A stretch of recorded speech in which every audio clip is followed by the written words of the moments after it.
ఓం నమ శివాయ శ్రీమాత్రే నమః. మిత్రులకి శ్రీవరాశులకి అలాగే నేను ఇంతగా ఆదరిస్తున్న యూట్యూబ్ ప్రేక్షకులందరికీ కూడా పేరు పేరు ధన్యవాదాలు. మిత్రులారా, మీ అందరికీ పరాదేవత ఎల్లవెల్లా మీతో ఉండి మీ మనోవాంఛను నెరవేర్చాలని మనస్ఫూర్తిగా కోరుకుంటున్నాను. ఈరోజు మనం ఈ షార్ట్ వీడియోలో కోర్టు కేసులు, పోలీస్ కేసులు, శత్రువుల మీద విజయం సాధించడానికి ఒక తేలికైన ఉపాయం చెప్తాను. ఇది చాలామంది మిత్రులు అడిగారు, ఏం చేస్తే మేము బయటపడతాం.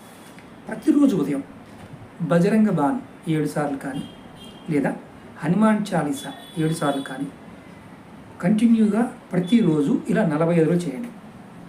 అలాగే ఇంకొక ముఖ్యమైన ఏంటంటే హనుమాన్ చాలీసా దేవాలయంలో చేయండి, అక్కడ లడ్డు నివేదనగా పెట్టండి. తర్వాత 5 లవంగాల్ని, పువ్వుల లవంగాల్ని కర్పూరం మీద పెట్టి వెలిగించండి. ఆ భస్మాన్ని మీరు తిలకంగా పెట్టుకోండి. ఈ ప్రయోగం వల్ల కోర్టు కేసులు గెలుస్తారు, శత్రువులు నాశనం కాకుండా శత్రువులు ఓడిపోతారు, అలాగే విజయాన్ని పొందుతారు. ఓం నమః శివాయ.